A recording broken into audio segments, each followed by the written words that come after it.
Yo, good morning mga buddy. Time check tayo, 6:12 ng umaga. At eto, kakalabas lang natin sa work.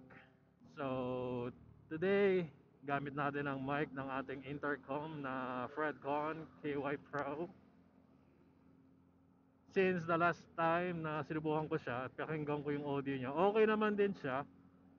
Maganda yung noise cancellation niya, lalo na kapag bumabiyahe.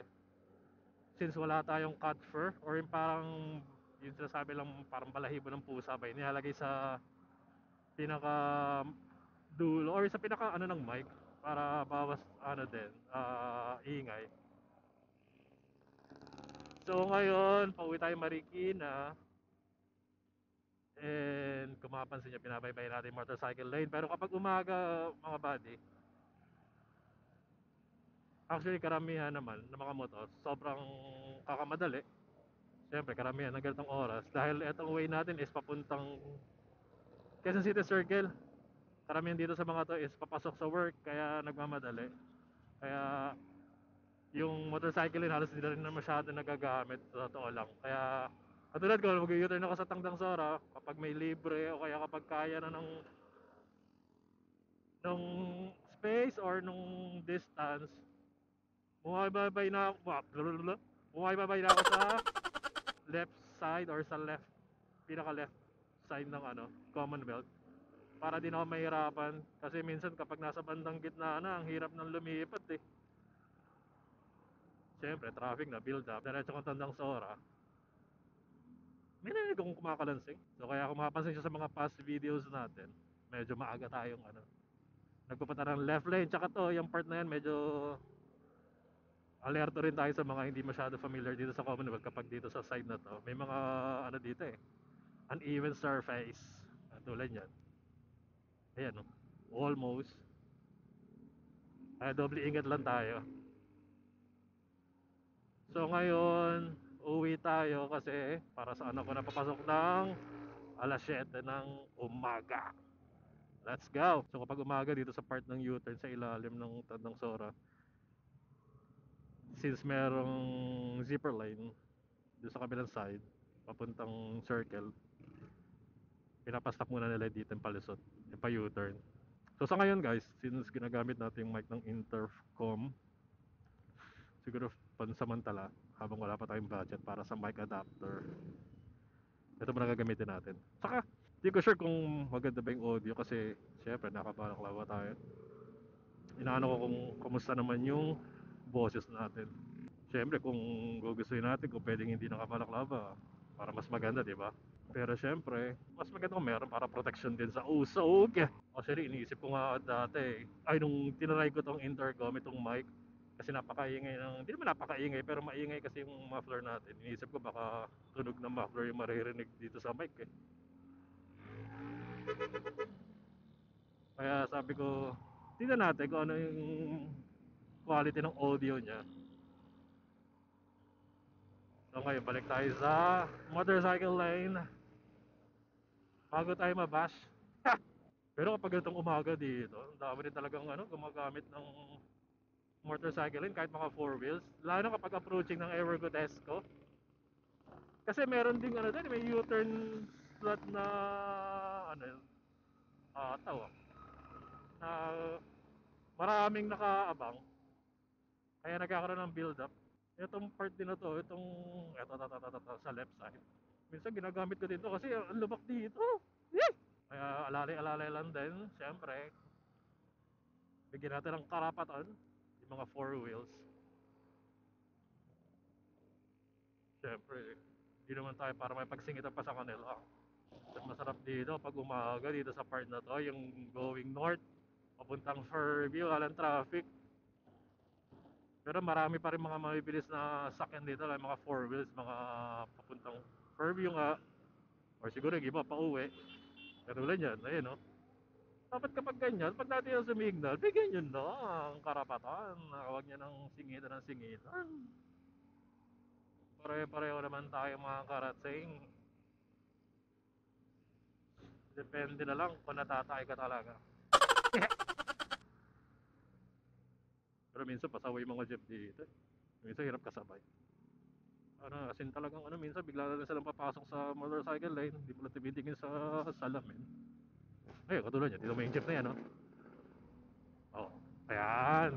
Kala ko, pumapasok pa siya dito kasi sumignal siya eh. Yan, makikita niya sa kabilang lane. Pag dito sa may ever banda, ayan, may zipper lane. Ay! Yan, zipper lane na yan. Doon pala sa kabila, yung merong ano, malaking U-turn slot. Kapag papuntang ano, papunta ka doon sa kabilang lane, yung mga papuntang Don Antonio, yung kasi yung pinaka-next na U-turn slot dito eh. Kaya madalas, nagkakaroon ng build up. Ayan, katulad ng mga jeep na yan. Ayan, oh. Dito, sa part na to, daan na yung mga bus. Naku! Ingat kayo dyan. Yan, oh! Napakaalanganin naman, sir! Naku! Tumatawid ka sa gitna, sus. Katabi yung Fortuna ng bilis-bilis. Kung di siya nakita at nabulaga, naku. Kamot talaga sa ulo ng matindi-tindi. So, dito na tayo sa may batasan. Sandigan pala. Sandigan ng bayan. Alam niyo mga buddy, dito dati, walang stoplight. Yung dito sa may intersection dito kasi may mga... Dito kasi yung terminal ng tricycle. Yan, yung kulay dilaw na yan. Dati walang stoplight dito eh. Pero ngayon meron. Pero may araw na hindi na kasi... Ay, katulad yan. Hindi siya nakasindi. So, kanya-kanya yan. Yung mga tricycle at mga tawid galing sa kabilang side. Kabilang lane. Oh, medyo alalay ka lang din talaga dyan. Kasi minsan yung mga hataw-hataw din yun eh. Alam mo yun? Kaya hanggat maaari eh. Hirap din kaya kasabay ng tricycle. Kasi yung iba sinasabi, liko muna bago tingin eh. Kulit eh, no? Oh, go tayo. Let's go! Oh, medyo naman tayo ng bicycle lane. Wala pa naman dumadaan. Pero kapag mayroong mga nakita kayong nakabisikleta, huwag niya nakagawa ng lane niya. Nung nakaraang linggo ata yun, o ewan ko kailan ba yung exact na araw na nagkaroon na naman ng ano, ng disgrasya dito, yung truck, yung trailer, nawala ng preno. Tapos dumausdos dito sa may bandang Shell. Grabe, kawawa talaga. Hindi ko lang masyado alam kung may namatay ba. Sana wala naman. Pero yung nakita ko yung video, grabe nakakatakot. Kaya kapag dito talaga eh, hanggang maaari talaga, dapat. Dito, hindi na padaanin yung mga ano, trailer. Putik sa bigat kasi nun, ito padausdos to. Eh kung may laman yung container nun, putik, wala. Kapag nagloko preno nun, putik, parang pipigilan yung ganong kabigat. Pero after nun, after nung accident, medyo wala na ako siguro masyado pa maaga sabihin, pero wala na ako masyado nakikita ng ano eh, dumadaan dito ng trailer eh. Siguro dahil umaga, maaga pa ngayon, pero hanggat maaari dapat i-implement ng QC na huwag na sila magpadaan dito. Kasi sakop ng QC na to, itong part na to eh. So galing taas, doon nila padaanin sa Payatas, huwag dito. Kawawa yung mga ano, nadadamay. Dito banda yan, oh. Dito siya, nasa gitna na siya. Tapos yan, dumaus doon siya dyan, papunta dyan sa kanan. Nakawawa yung mga ano yun eh. Motor, may nakita ko motor eh. Motor, Innova, ano ba ba yung nakita ko doon? Yan, ganyan, oh. Mga mixer. Yan, nakatakot kasabay.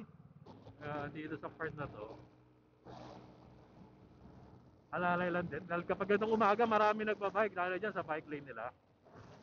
Hanggat pwede, huwag mo niyang daanan yan kasi maluwag naman sa gitna.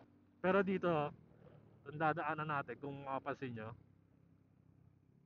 yung bike lane at saka ano, ay yung bike lane talagang ano, halo na yan, bike lane tsaka motorcycle lane kasi traffic yan, tingnan mo. Eh yung traffic dito pag umaga kasi putik, makagaling Rizal, Montalban, San Mateo, yan, palabas lahat yan. Marikina, build up na yan. Kaya dito talaga napapadaanan natin kami talaga dito sa bike lane. Kaya siguro konting ano na lang, konting konsiderasyon na lang din dahil sobrang traffic, hindi na tayo pwedeng humalo dyan. Ayoko naman kasi doon sa kabilang side, yung pasalubong ka. Kasi kaya naman dito eh. Kaya naman dito, tsaga lang, may makasabay ka mang bike, tsagain mo lang. At least dito safe. Tsaka yung mga jeep, yan. Tatandaan nyo palagi kapag ganyan, mga jeep. Oh, hirap kasabay kapag hindi mo kabisado kasi minsan may mga pumapara ng alanganin. Siyempre, yung jeep, pag pinaramin talagang sakay yan. Dapat alerto ka din. Yo, shoutout John John Grasa.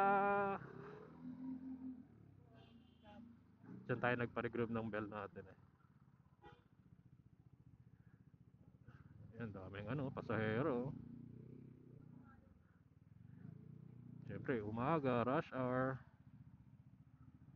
Kaya maraming pasahero eh. Kapag galing Montalban na, San Mateo, naku, alas walang bakante, talagang sabit kung sabit ang mga pasahero dyan.